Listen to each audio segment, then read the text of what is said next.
विमल, पोलो, जोमा केसरी, हर पल मनाओ केसरी त्योहार। और सबसे बड़ा सवाल यही है भाई, चौथी सबसे बड़ी अर्थव्यवस्था है Bharat and this is badge of honour. लेकिन इस अर्थव्यवस्था में और आज के बजट में 7 लाख करोड़ रुपया बढ़ा, युवाओं को क्या मिला? गरिमा जी, मैं समझता हूं कि तीसरी अर्थव्यवस्था बनना उतना मुश्किल नहीं है, क्योंकि जर्मनी का प्रति व्यक्ति आय हमसे 21 गुना है, लेकिन उनकी पॉपुलेशन जो है वो 4% 5% है। जापान का पॉपुलेशन जो है इंडिया के पॉपुलेशन की तुलना में 1% से भी कम है।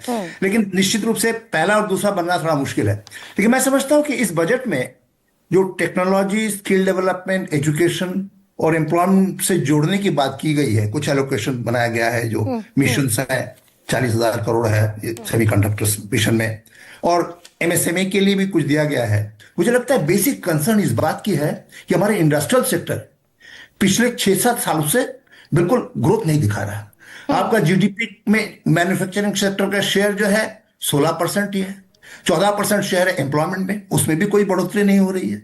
और जब बहुत कोशिश करके नहीं हुआ तो आजकल बात हो रही है कि हम एक नया मेथोडोलॉजी बनाएंगे डबल डिफ्लेशन का, शायद उस मेथोडोलॉजी से हमारा ग्रोथ थोड़ा ज्यादा दिखने लगे। लेकिन ये कंसर्न सही है कि डेवलपिंग कंट्रीज में, सिर्फ इंडिया में नहीं बाकी दुनिया में बहुत सारे कंट्रीज में प्री मैच्योर डी इंडस्ट्रियलाइजेशन हो रहा है।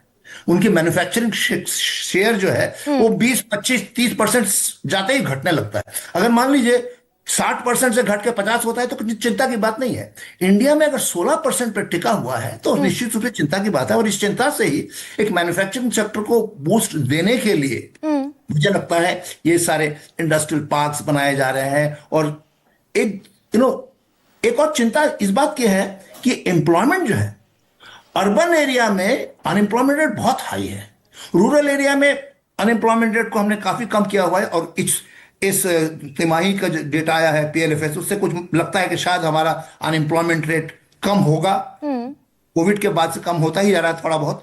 लेकिन सबसे बड़ी बात है कि अर्बन एरिया में अनएम्प्लॉयमेंट रेट बहुत अधिक है। यूथ की अनएम्प्लॉयमेंट रेट तो 15-16% है पीएलएफएस का लेटेस्ट डेटा अगर आप देखें तो। सर, सरकार तो दरअसल अभी वित्त सर्वेक्षण में सर्वे में रखती दिखाई दी कि हम बेरोजगारी पर भी रास्ते पर हैं, बेरोजगारी कंट्रोल में है, महंगाई कंट्रोल में है। नहीं, इस बात में कोई संदेह नहीं है कि बेरोजगारी का दर 1920 के बाद से जो पीरियोडिक लेबर फोर्स सर्वे से मिलता है कि थोड़ा घट रहा है। लेकिन एक देश जिसमें सोशल सिक्योरिटी सिस्टम नहीं है, वहां 5%, 6% की बेरोजगारी भी बहुत सीरियस मामला है। और सबसे बड़ी बात है यूथ अनएम्प्लॉयमेंट, जिसकी बात चर्चा आपने की। और आप कह रहे हैं कि अर्बन सेक्टर में तो ये 16-17% तक पहुंच रहा है। नहीं, अर्बन एरिया में अनएम्प्लॉयमेंट रेट महिलाओं को भी ज्यादा है और महिलाओं का पुरुषों की तुलना में ज्यादा है, 9% है अर्बन एरिया में। रूरल में जो है मुझे लगता है अनएम्प्लॉयमेंट रेट 4% के आसपास है। और इसकी वजह मैं समझता हूं मनरेगा की वजह से भी ये अनएम्प्लॉयमेंट रेट घटी थी। हम भूल जाते हैं कि मनरेगा में जो 60+ के जो लोग जिनको कहीं और रोजगार नहीं मिल सकता था, 14% जो एम्प्लॉयमेंट है वो 60 से 80 साल के लोगों के लिए है। अगर आप 50 से 60 साल ले, वहां पर 25% लोग ऐसे हैं जो 50 से 60 साल के हैं। मैं समझता हूं रूरल एरिया में जो अनएम्प्लॉयमेंट कम हुआ है, इसकी बेसिक क्रेडिट जो है मनरेगा को देना चाहिए। अब अगर हम चाह रहे हैं कि मनरेगा से थोड़ा हटके हम कैपिटल फॉर्मेशन, एफिशिएंसी और विकसित भारत की तरफ एफिशिएंसी ऑफ कैपिटल प्रोडक्टिविटी, इसको बढ़ाने की कोशिश करें, ये अच्छी बात है। लेकिन इससे निश्चित रूप से जो फोकस है, जो राइट बेस्ड प्रोग्राम था, वो डाइल्यूट हो जाएगा। और अनएम्प्लॉयमेंट रेट जो रूरल एरिया में है, इसके लिए इस बजट में कुछ नहीं रखा गया है। अगर हम मनरेगा से राम जी की तरफ जा रहे हैं तो निश्चित रूप रूरल अनएम्प्लॉयमेंट रेट की चिंताजनक बात होगी। और जहां तक अर्बन एरिया का सवाल है, जो प्री मैच्योर डी इंडस्ट्रियलाइजेशन के बाद डैनी रॉड्रिक्स कर रहे हैं, और अभिजीत बैनर्जी, उन्होंने भी कहा कि इंडिया में इसकी चांसेस हैं। लेकिन मुझे ऐसा लगता है कि यह पॉलिटिकल एडवेंचरिज्म नहीं है कि हमने कहा कि विकसित भारत में 1947 तक बनेंगे। एशियन डेवलपमेंट बैंक का एक रिपोर्ट भी कहता है कि इंडिया के अंदर पोटेंशियलिटी है एंड इट इज फिजिबल। लेकिन तो दरअसल सर इसी को एड्रेस किया था ना। आप ये कह रहे हैं कि अर्बन अनएम्प्लॉयमेंट, रूरल, अगर मनरेगा खत्म हो गया तो रूरल अनएम्प्लॉयमेंट भी, गांव की बेरोजगारी भी उतना ही बड़ी समस्या हो जाएगी। तो गांव की भी बेरोजगारी समस्या है, शहरों की भी बेरोजगारी समस्या है। और दरअसल 2 साल पहले हमने एक प्लान लॉन्च किया था कि हम 20 लाख बच्चों को साल भर में इंटर्नशिप कराएंगे। उसकी रिपोर्ट और ज्यादा डिसअपॉइंट करती है कि हम इंटर्नशिप तक नहीं दे पा रहे, नौकरी तो क्या देंगे। मैं समझता हूं शहरी बेरोजगारी के लिए सरकार का कोई ऐसा कार्यक्रम नहीं है जितना रूरल एरिया में है, और इसी वजह से रूरल अनएम्प्लॉयमेंट रेट विशेष रूप से महिलाओं का रोजगार काफी मिला है। ओन अकाउंट एंटरप्राइजेस बढ़ी है, मैन्युफैक्चरिंग सेक्टर अगर बढ़ा है तो रूरल एरिया में बढ़ा है और महिलाओं का एम्प्लॉयमेंट मिला है। I am sorry, I am precisely asking you a question. जो 20 लाख बच्चों को इंटर्नशिप देने का एक प्लान तैयार किया था, 1 करोड़ की भारी भरकम युवा आबादी को इंटर्नशिप देना था 5 साल में। पहले साल में इंटर्नशिप की 2066 बच्चों ने। मुझे लगता है कि इंटर्नशिप के देने के पहले कि एक प्रॉपर इंस्टीट्यूशनल अरेंजमेंट करनी चाहिए थी। प्राइवेट सेक्टर के साथ में एक ऐसा अगर हम लोग सिस्टम नहीं बना सकते, नेटवर्किंग नहीं कर सकते, सिर्फ नेटवर्किंग से सप्लाई साइड में आप बढ़ाने से ये निश्चित रूप से उनको रोजगार नहीं मिलने वाली है। ये हमारी पहली भूल थी कि हमने सप्लाई साइड में फोकस किया, लेकिन हमने जो प्राइवेट सेक्टर में लिंकेज जो बात होनी चाहिए थी वो नहीं हुई। और दूसरी बात मैं समझता हूं ये 5 जो सिटी यूनिवर्सिटी सिटी बनाई जा रही है, पर geographical proximity is not a major factor. लोग तो आज कहीं भी नौकरी के लिए भारत के अंदर जा सकते हैं। तो ये जो जियोग्राफिकल प्रॉक्सिमिटी से अगर हम कह रहे हैं कि भाई अब कोऑर्डिनेशन हो जाएगा, अब प्राइवेट सेक्टर के साथ में हमारा शिक्षा का जो है वो तालमेल हो जाएगा। हम जानते हैं जो हमारी शिक्षा का दर बढ़ता है, higher the level of education, higher is the level of unemployment, क्योंकि मिसमैच है। इस मिसमैच को दूर करना बहुत जरूरी है।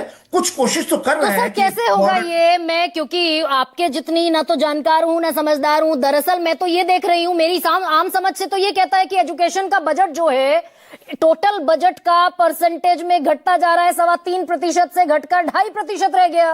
और हायर एजुकेशन में तो ये तकरीबन आधा या 0.25% है टोटल बजट का। तो सही दिशा में जा रहे हैं हम छात्रों की एजुकेशन को लेकर। वैसे ये मैं समझता हूं ये तो ट्रेंड है, और ये ट्रेंड जो है यूपीए पीरियड में ही शुरू हो गया था कि सोशल सेक्टर, एजुकेशन और हेल्थ में जो गवर्नमेंट फंडिंग का शेयर है वो घटता चला गया है और प्राइवेट सेक्टर की फंडिंग बढ़ रही है, और ये थोड़ा सा ज्यादा तेजी से हुआ है। लेकिन एजुकेशन में इस बजट में मुझे ऐसा लगता है कि परसेंटेज शेयर वाइज मेरी कैलकुलेशन कहता है घटा नहीं है सर। 2.59% है टोटल बजट का। 2018-20-21 में ये 3.26% था शिक्षा का बजट। नहीं, असल में एजुकेशनल के बजट के अलावा भी दूसरे जो इंस्टीट्यूशनल अरेंजमेंट की बात की जा रही है उसमें पैसा लगेगा। आप मैं कैलकुलेट कर रहा था कि दूसरे जहां पर एजुकेशन का नाम नहीं है लेकिन उसमें पैसा एजुकेशन से लिंक्ड है। लेकिन मेरी सवाल सिर्फ यह है कि अर्बन एरिया में अगर आप समझते हैं कि टेक्नोलॉजी करके हम अपना डिमांड बढ़ा पाएंगे, मैन्युफैक्चरिंग सेक्टर का शेयर 25% होना था, हमने कब से कह रहे हैं। मतलब आप ये कह रहे हैं कि ये जो कंटेंट क्रिएशन है इससे एम्प्लॉयमेंट नहीं मिलने वाला है, मैन्युफैक्चरिंग सेक्टर को बढ़ाना पड़ेगा तब रोजगार मिलेगा। बिल्कुल सही है, बिल्कुल सही है। मैं समझता हूं कि रोजगार employment elasticity in the organised sector बहुत कम है, और अगर मैन्युफैक्चरिंग सेक्टर में थोड़ी सी वृद्धि हुई है, इसका वजह है रूरल एरिया में ओन अकाउंट एंटरप्राइजेस, महिलाएं जो हाउस होल्ड बेस्ड इंडस्ट्रीज है वहां पर मैन्युफैक्चरिंग सेक्टर का ग्रोथ हुआ है। और ये बहुत हेल्दी तो नहीं है, लेकिन निश्चित रूप से आई गॉट योर पॉइंट कि अगर वो भी ना हो तो मैन्युफैक्चरिंग सेक्टर आप ये कह रहे हैं कि और डिसअपॉइंटमेंट स्टेज पर है। बिल्कुल सही कह रही हैं। और डिसअपॉइंटमेंट मैं समझता हूं कि जो महिलाओं का एम्प्लॉयमेंट मैन्युफैक्चरिंग में है उसमें 80% सब कॉन्ट्रैक्टिंग है। इसका मतलब कोई मिडिलमैन है। अगर हम चाहते हैं कि इसको डिमांड से जोड़ें ये महिलाओं का जो मैन्युफैक्चरिंग सेक्टर में, तो हमें ये इंस्टीट्यूशनल अरेंजमेंट करना पड़ेगा कि उनके। लेकिन हम हर बजट में बैठते हैं और हर बजट में कह देते हैं, भाई सरकार भी कह देती है हम ये कर रहे हैं, और हम भी एनालिसिस में कह देते हैं ये करना पड़ेगा। पवन, देश के प्रधानमंत्री बिहार में चुनाव में थे तो दरअसल रील बनाने को लेकर एक बयान उनका आया कि डेटा इतना सस्ता हो गया कि युवा जो है रील बनाकर पैसे कमा रहा है। Is this what we mean to employment? मुझे लगता है कि चमत्कार सर एक सेकंड, पवन से पूछ रही हूँ। पवन जी,